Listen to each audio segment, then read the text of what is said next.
All right, I'm starting off at Payne's Skate Park on the Schuykill River, and we're gonna head down the Schuykill River towards Center City West and probably through Rittenhouse. And today I wanted to, so I'll probably go, I'm thinking of going through some of the alleys of Rittenhouse because that's particularly interesting. A lot of cool buildings and architecture around there.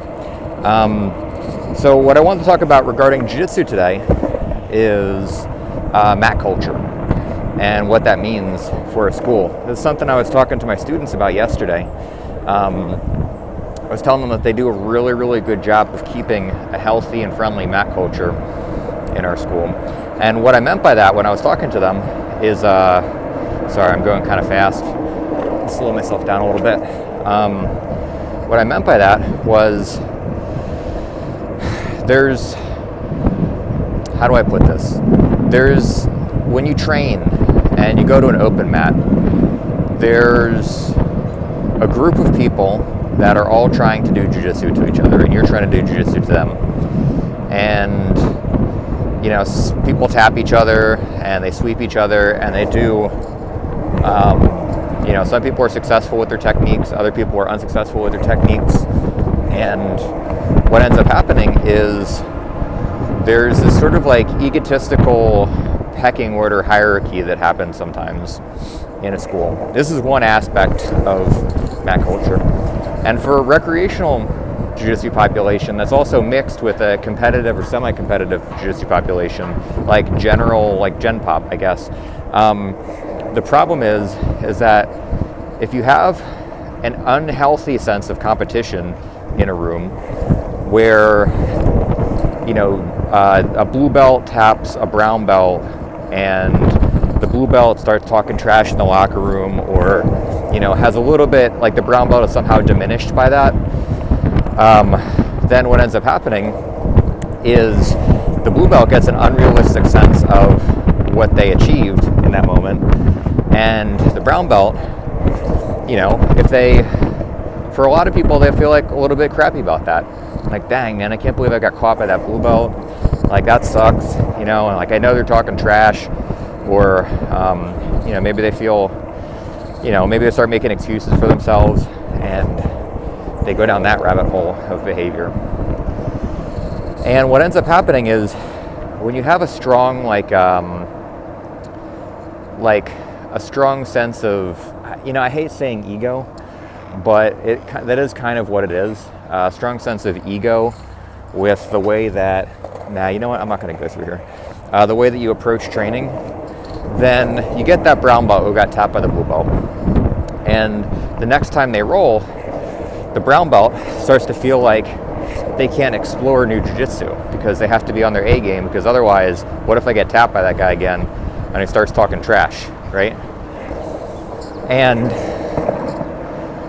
then when you feel like you can't experiment and you can only play your A game and your best stuff against, challenging training partners who might catch you and stuff, then you really shortchange your progress. You'll still get better at jiu-jitsu in certain aspects, but you won't get better as quickly as you need to, or as quickly as you could, and you might shortcut your potential in certain skill sets of jiu-jitsu. Like, to get skillful in jiu-jitsu, you have to put yourself at risk of getting caught in certain things, because you have to train with people who can challenge that skill set.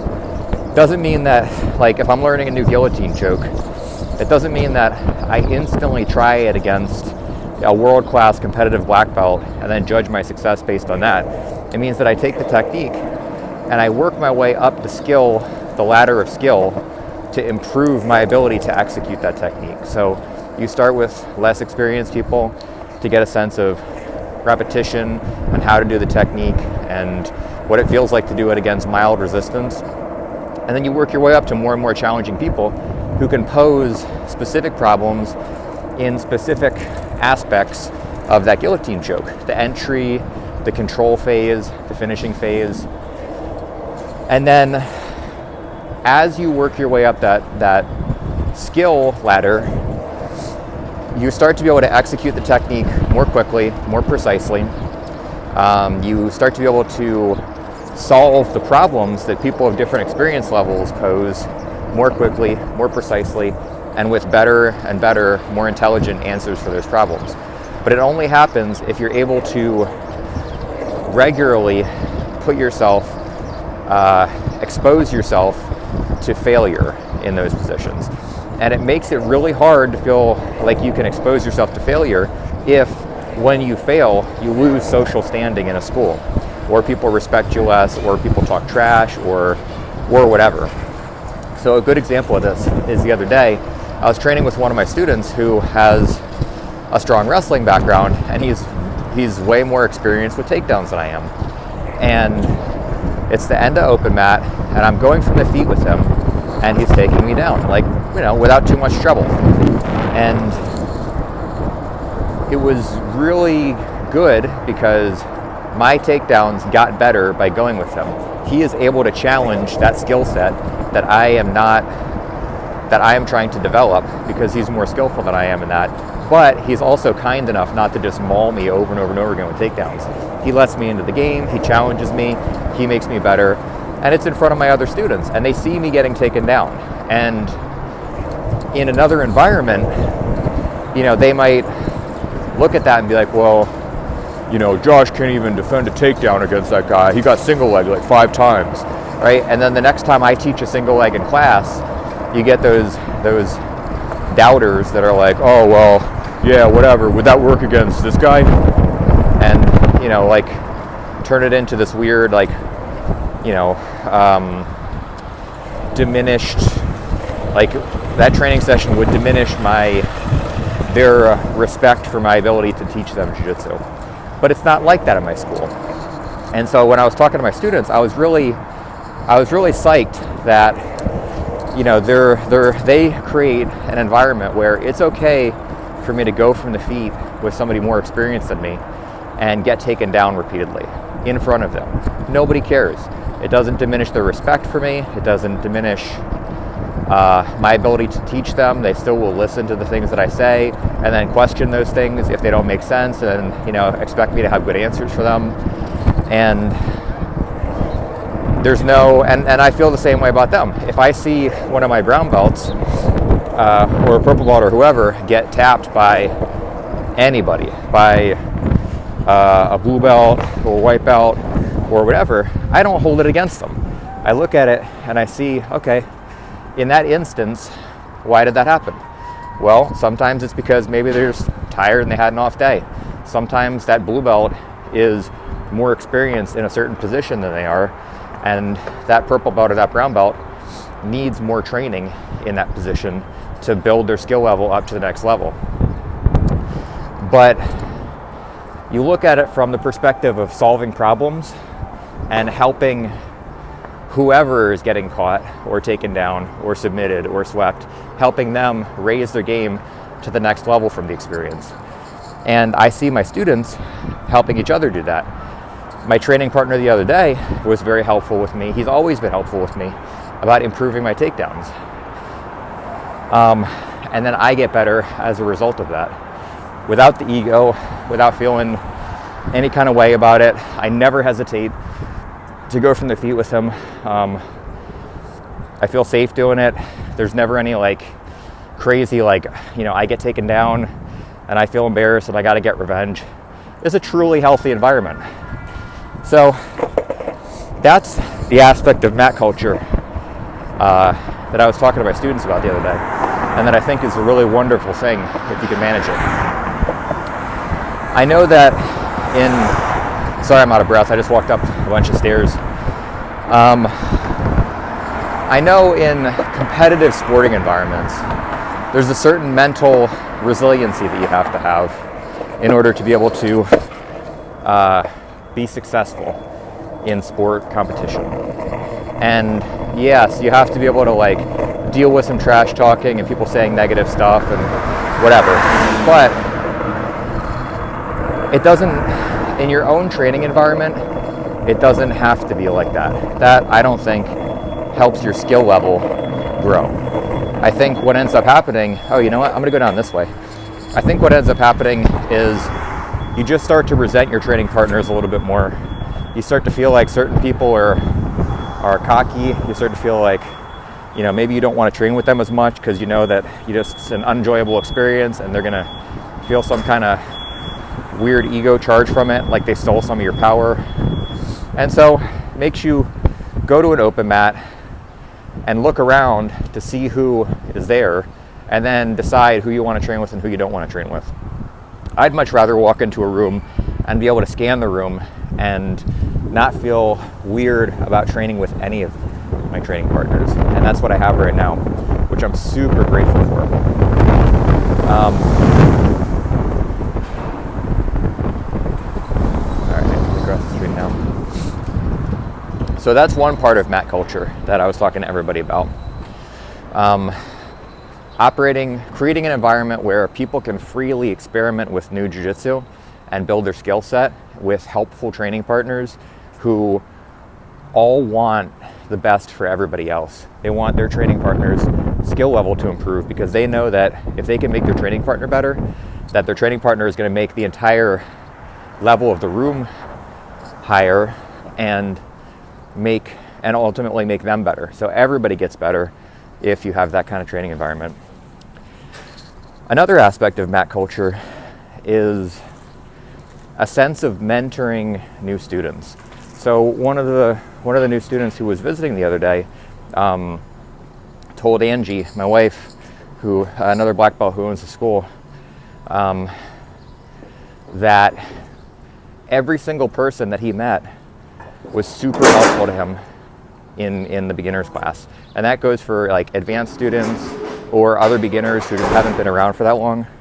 And he was really psyched about it. He enjoyed the feeling that, you know, he could go to a new school and be accepted and everybody would be nice to him and try to help him out and try to make him better at jiu-jitsu. And, you know, again, that aspect of mat culture, welcoming new people with a smile, being friendly, introducing yourself, and operating from a place of trying to help them and show them the ropes and make them better is a super important part of mat culture. I was on Reddit the other day. This is true of beginners, and this is also true of people visiting.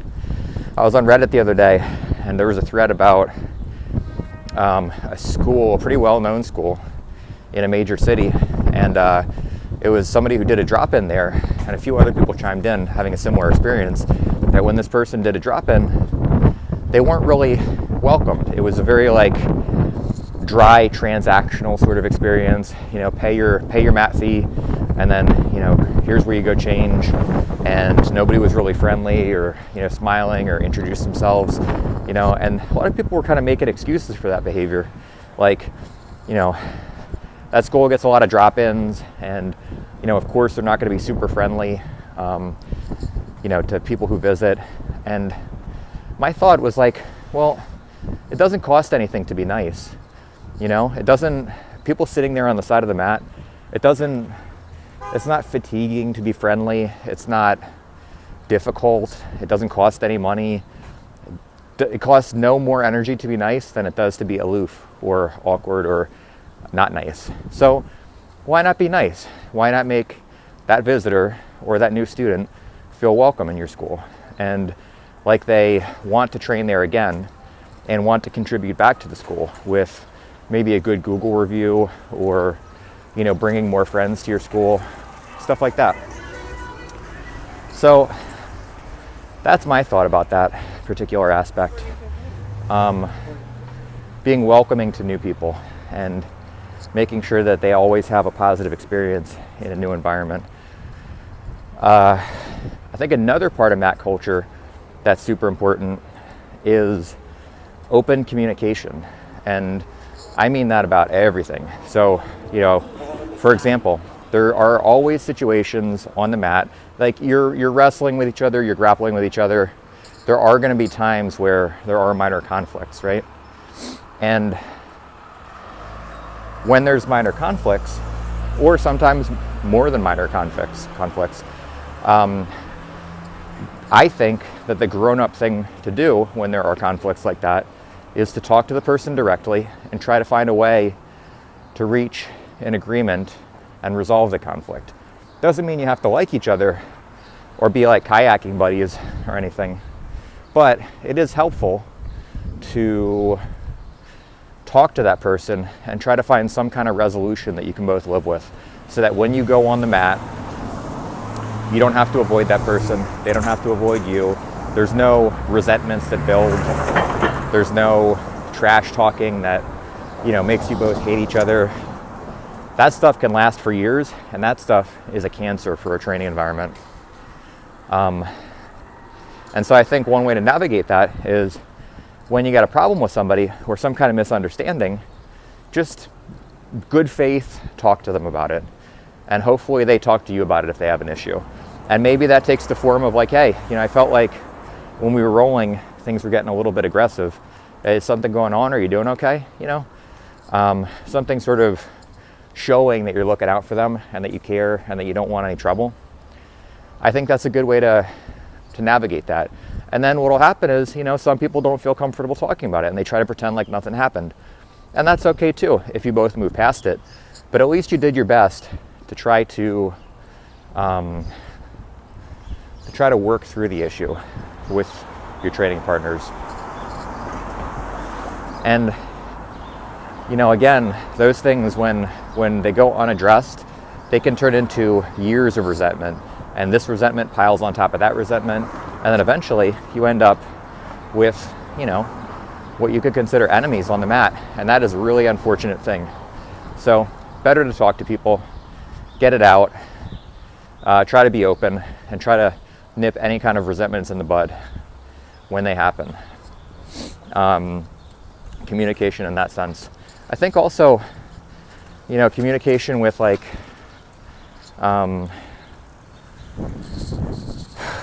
I think training sometimes too, communication helps. Like, what I mean by that is, if your back is bothering you, or you're trying to have like a less intense training session, or you're getting ready for a tournament, or you just want to roll hard that day, I think it's kind of helpful to be able to communicate with your training partners too, and anticipate any kind of things that might turn into awkward situations. So, let's say you go in and you really want to get some hard rolls in that day, and maybe you usually roll at like a medium pace, but today you just want to get after it and go hard. I think it's helpful to let your training partners know, like, hey, I got some energy to get out today and I really want to get after it. I hope you guys don't mind. And what will end up happening is, if they want to train with you like that, sweet, they'll train with you like that. And if they don't want to, they should feel comfortable to say, you know what, I would prefer not to train like that today.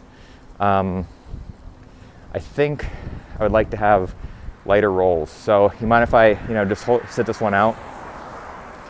And that way you avoid any kind of weirdness of like that thing where, you go bonkers and your training partner gets upset because you're going too hard or whatever. I think it's also true for certain submissions too. So for example, when I'm teaching leg locks to especially newer students, I usually caution them to ask their training partner if they mind if they do leg locks or not. And it's not because like you need to ask permission from higher belts or anything like that, but the purpose of that is, if you're working on heel hooks and you grab somebody that you don't know, you never trained with them before, and they used to play football, they had 10 knee surgeries, you don't know this about them. You start going after heel hooks hard, they might feel real defensive about it. They might even get hurt because they're not used to them, or their legs are particularly sensitive, and they might get upset with you, right? They might get upset because you hurt them. They might get upset because they didn't expect it and they feel embarrassed that they got caught by a lower belt, or they might be angry that they just might not like leg locks because they're defensive of because they have bad legs. So I think the easiest way to navigate past that particular problem is, again, having a strong sense of communication with your training partners. Meaning, when you train with somebody and you're working on leg attacks, you say, hey, I'm working on heel hooks in training right now. Is that cool with you? I don't want to, accidentally do anything that will put you at risk. And then your training partner can say, yeah, sure, I don't mind. Or they can say, you know what, I'd rather you not because my legs are kind of bugging me today. And what that does, it avoids any of those problems that we were just talking about. You know, the risk of injury, the butthurtedness that comes with getting caught by a lower belt, all the social problems. You can't be salty if somebody asked you beforehand if they can do leg attacks. And then the other good thing about that is that improves your skill level, because if you're training with somebody and you ask them if you can do leg attacks, then in all likelihood, they're going to be more prepared for them, defend them probably more intelligently. You'll catch fewer surprise taps. Surprise taps aren't really that useful or impressive. It's more useful and impressive to be able to catch something against somebody who knows that it's coming and they're well prepared for it. That demonstrates a higher level of skill. So overall, I think that's a great way to build a higher skill level as well. So again, communication sounds obvious, right? It's not. A lot of people don't feel comfortable communicating, don't know how to communicate. I see it with adults all the time, and you know, a lot of bad things come out of miscommunication or lack of communication. So I think the best thing is to be open, transparent, honest, always, about jiu-jitsu, about, you know, everything you can be. What else? What other back culture issues are there? Belt promotions. So, you know, belt promotions are a big one. So with belt promotions, there's this weird thing in jiu-jitsu where there aren't often specific belt standards in jiu-jitsu. And so what ends up happening is the belt promotions are often left to, you know, whatever arbitrary requirements that the instructor decides that they want to have and enforce. And what that means is that, you know, a lot of the time it's the instructor thinks somebody is super tough, and that's an interesting place. The instructor thinks that somebody's super tough, hard to roll with, like meaning, you know, they give like higher belts a hard time, and that means that they should be that belt, right? Blue belt who, you know, is super tough and scrappy and taps some purple belts. Well, if they're tapping purple belts, that means they should be a purple belt. And that's one way people look at it. Another way people look at it is sometimes there's nepotism involved, meaning sometimes they're friends with the instructor, or they do business deals with the instructor, or they, I don't know, all kinds of nepotistic reasons. They're related to the instructor, and they get a belt for that reason.